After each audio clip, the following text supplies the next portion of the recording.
Récemment, j'ai vu la vidéo de Vodka où il fait une vidéo avec sa copine où ils font une étagère murale très jolie, très belle. Et j'ai eu l'idée, parce que j'ai vu qu'il y avait certains défauts, je le critique pas, elle est quand même très belle. Mais du coup, on va essayer d'améliorer ça en faisant en sorte déjà de ne voir quasiment aucune vis. Grand max, 2 vis en voie, pas plus. Parce que ça enlève quand même un certain charme de voir toutes les vis à chaque fois apparentes sur les traverses qu'il avait mises. Ou on va enlever aussi les équerres qu'il avait mis sous les étagères. On va directement tout visser par derrière. Comme ça ne se verra pas. Voilà. Du coup, dès qu'on a la palette, on la démonte et on récupère les planches.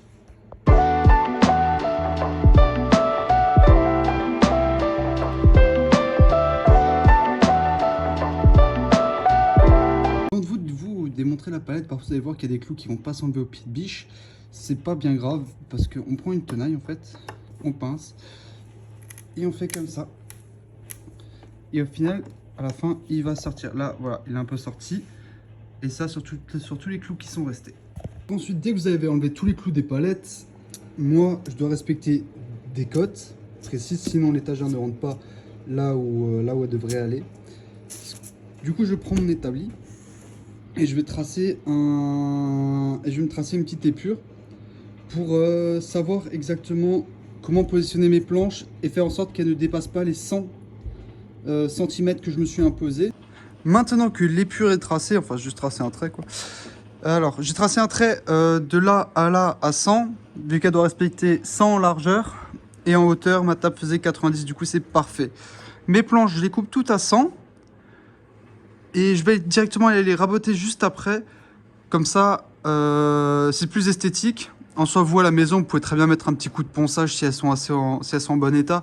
Ça suffira largement, mais je préfère les raboter, c'est aussi très joli. Mais avant de continuer, c'est le moment de la pause café. Ensuite, voilà. Maintenant que mes planches sont coupées, tout ça sent que voilà, que j'ai une base, bah, je vais prendre mon crayon, juste garder la planche du bas à 100 pour que j'ai un peu une référence. Peut-être que je vais lui enlever un petit peu, voilà. Alors attendez, voilà, je trace là. Oh, celle-là, je vais la raccourcir comme ça. Celle-là, on va dire comme ça. Puis celle-là, on va la raccourcir par là. Oh là, ici j'ai envie. Voilà, vous faites comme vous avez envie. C'est là, c'est vos goûts et couleurs qui comptent. Que ce soit court, long, peu importe, c'est vous.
Donc mon équerre n'a pas de jour, légèrement là en bas. Du coup je vais régler ça après avec le guide derrière. Bien sûr il faut vérifier devant, il faut vérifier à la sortie. Voilà, pareil, j'ai un peu de jour, on va le régler ça tout de suite. Puis après c'est parti, on le rabote. Hein.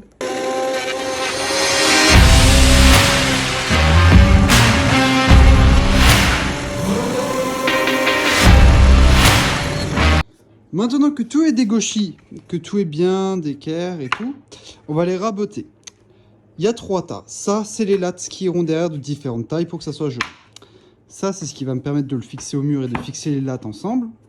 Ça, c'est les étagères.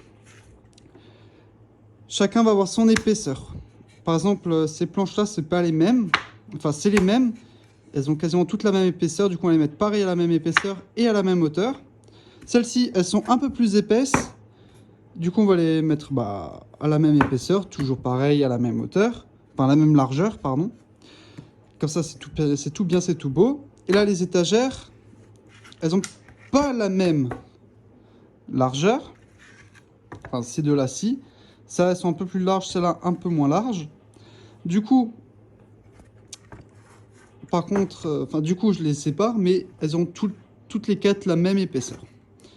Tout simplement parce que sinon, si on voit qu'il y a une étagère qui est comme ça, une étagère qui est un peu moins large, ça va pas faire très joli. Voilà. Du coup, en fait, c'est 4 tas et pas 3 tas. Et en fait, du coup, j'ai oublié de vous dire, mais si on dégauchit tout ça, ça a une grande importance. Parce que lorsque qu'on va passer dans la raboteuse, parce que là, du coup, ce qu'on a fait, c'est dégauchir. Qu'on va passer dans la raboteuse, en fait, le morceau de bois, il va être comme ça. Il va passer comme ça, debout. Et vu que moi, j'ai mis ici à plat, qu'ensuite j'ai fait un bel angle à 90 degrés, j'ai fait un bel angle à 90 degrés, ça va passer nickel, bien droit, ça va faire joli.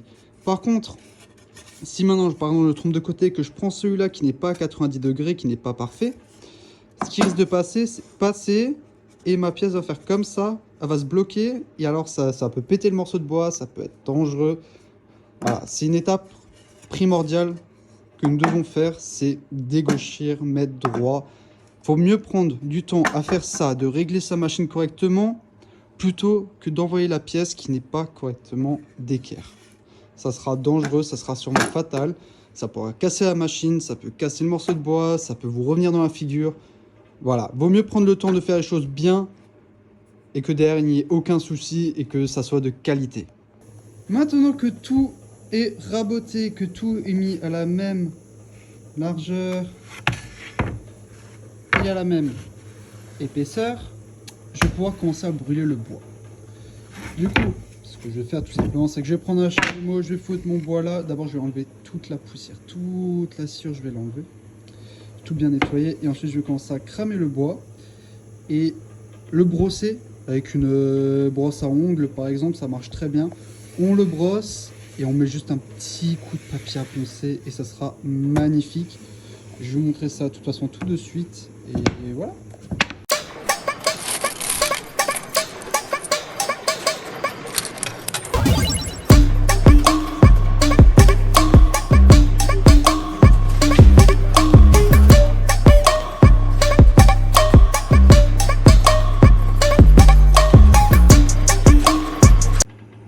Du coup maintenant tout a été brossé, légèrement poncé, nettoyer aussi, c'est une étape importante, c'est nettoyer pour éviter qu'il n'y ait plus de poussière dessus et que ça fasse pas beau. Maintenant on va vernir tout ça, c'est l'étape la plus tranquille, la plus calme, on va moins se prendre la tête. Je vous donne un conseil, faites toujours le mauvais côté en premier. D'abord le mauvais côté, comme ça si à la fin il n'est pas tout à fait sec ce côté là, c'est pas grave. Voilà, c'est le côté qui se voit pas, on n'aura pas les traits des tasseaux qui apparaîtront. Voilà, maintenant on va passer au vernissage. N'oubliez pas aussi de mélanger votre peinture, c'est hyper important parce que déjà là que j'ai pris un vernis un peu teinté, les pigmentations de couleurs vont rester au fond sinon. Et du coup ça va pas avoir le rendu exact. Du coup, mélangez pendant 5 minutes Et ensuite, vous pouvez y aller.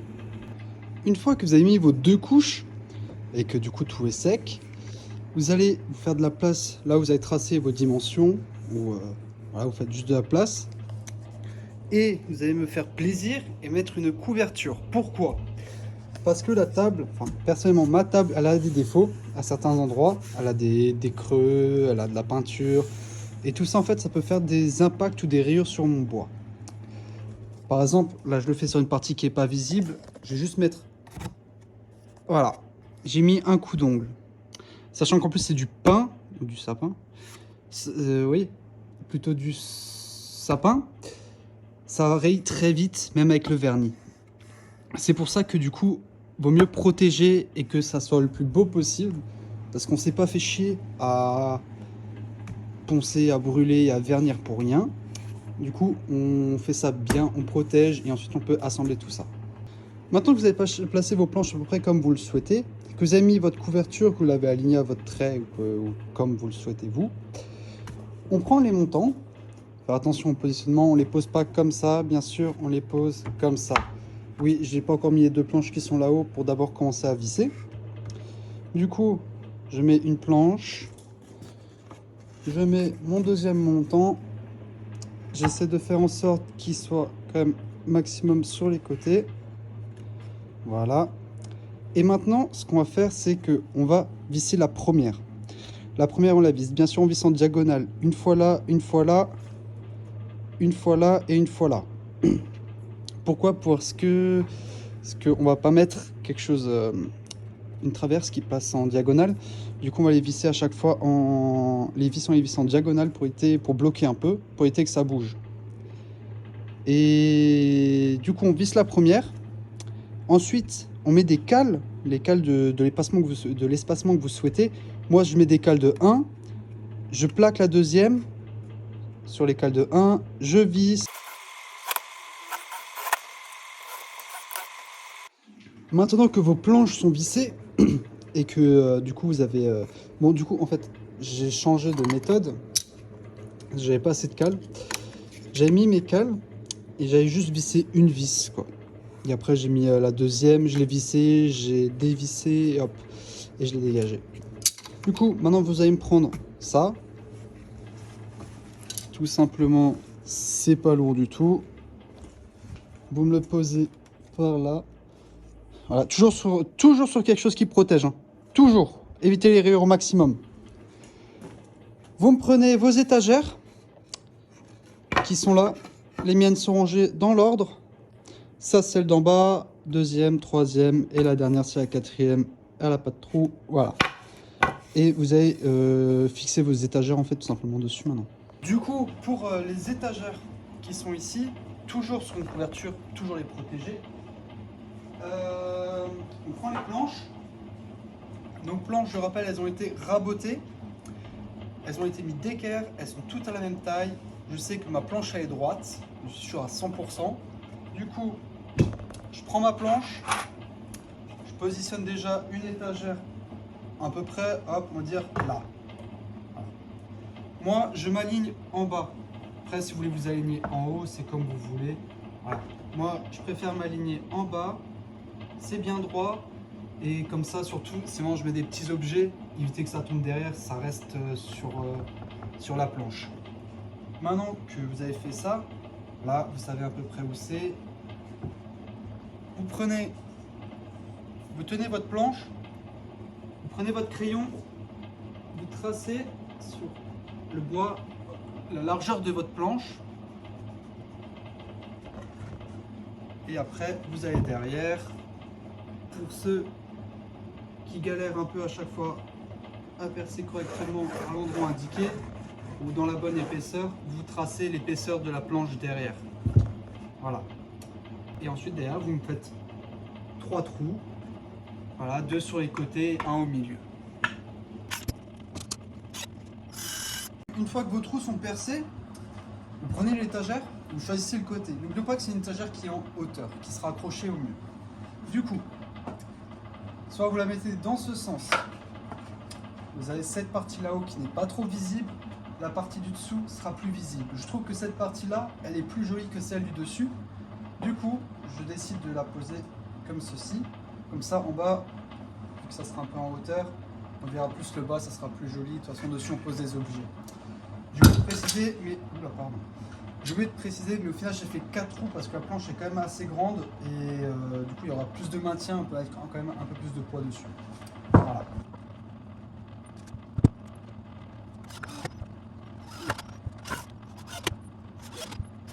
Maintenant que c'est vissé, déjà on peut voir que ça bouge pas. Voilà. Et du coup, comparé à l'étagère du youtubeur Vodka, on n'a pas les équerres apparentes. Ce qui est plutôt sympa. C'est aligné, c'est beau, on voit pas les vis.